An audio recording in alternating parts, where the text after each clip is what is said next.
Two best friends did everything together. That kind of friendship should last forever, right? They built things, shared ideas, and helped each other grow. But one day, they had a big fight. Not over money or land, but over pictures, prayers, and power. This fight grew so big that it broke their friendship forever. This is the story of the Great Schism, the time when the Christian church split into two. In this video, we will learn how small problems became big battles. We will see how East and West went from brothers to strangers. This story is full of deep faith, strong beliefs, and important lessons. So let's start learning about a time when even the church could not stay united. One church, two worlds. Long ago, there was only one Christian church, but inside it, two different worlds were growing. In the West, the Roman Church used Latin. In the East, the Byzantine Church used Greek. Both believed in Jesus, but they prayed in different ways. Their art, songs, and church rules were not always the same. Still, they stayed together for a long time.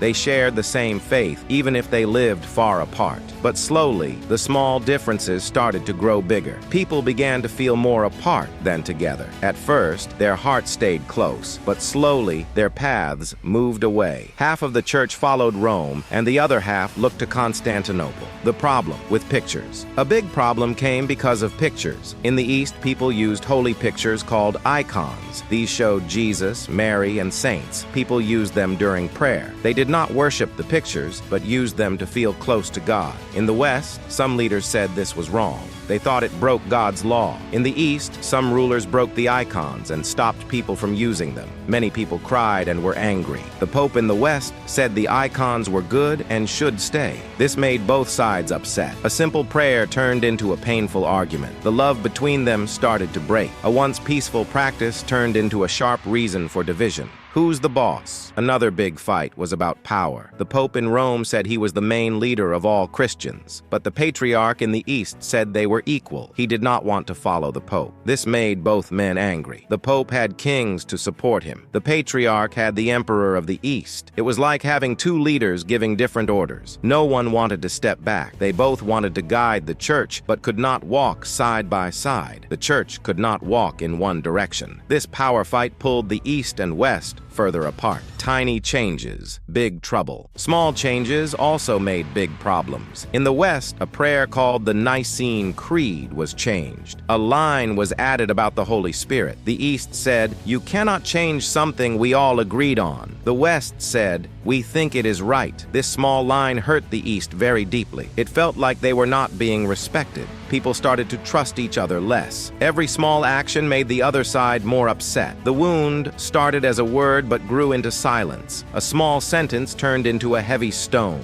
This short change showed how far apart their trust had fallen. The final break. 1054. In the year 1054, everything fell apart. The Pope sent a message to the Patriarch saying he was wrong. The message also said, "You are out of the church." The Patriarch sent back the same message. Both sides removed each other from the church. This was called the Great Schism. From that day, the church was split into two. The West became the Roman Catholic Church. The East became the Eastern Orthodox Church. A shared cross now stood on two lonely hills. It was a very sad time. People on both sides felt hurt, lost, and alone.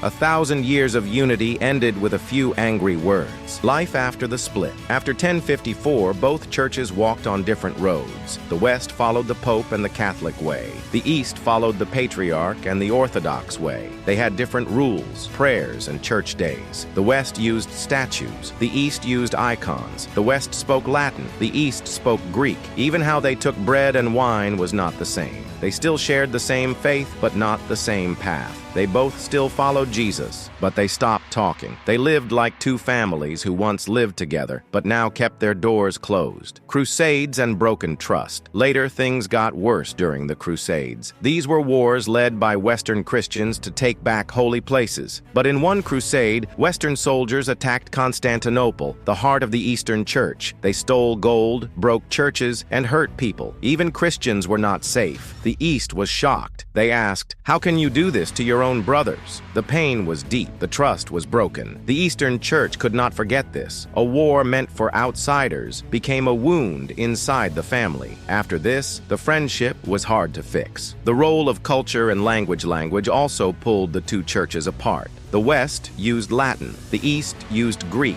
They could not read each other's letters or books. Their songs and art also changed in different ways. In the West, the church became very strong and strict. In the East, the church stayed close to the emperor and old ways. Even when they wanted to understand each other, they could not speak the same way. Two voices were calling to God, but they no longer heard each other. Their hearts were far, just like their words. Tries to heal the wound. Over many years, there were some small signs of hope. A few leaders from both sides met and talked. They said, "Let's try to be friends again." In some meetings, they even shook hands and smiled. But when they went back home, their people said no. Many people still felt hurt. They remembered the pain from the past and did not forget. It was like when someone says sorry, but your heart still hurts too much. Half the leaders wanted peace, but half the people still held pain. Even though it didn't work, these talks showed that peace was not lost forever. It just needed more time and more healing. Lessons from a divided church. The Great Schism teaches us many simple but strong lessons. It shows that even people who believe in the same God can fight if they don't listen to each other. Small fights can grow big if we don't speak kindly. It teaches us that wanting too much power can break even the closest friends, but it also gives a little bit of hope. After the split, some people still tried to make things better. Today, many Christians from both sides try to help and understand each other. Half the story is about pain, but the other half is about hope. We cannot change the past, but we can make a better future if we learn from these mistakes. We can choose peace instead of anger.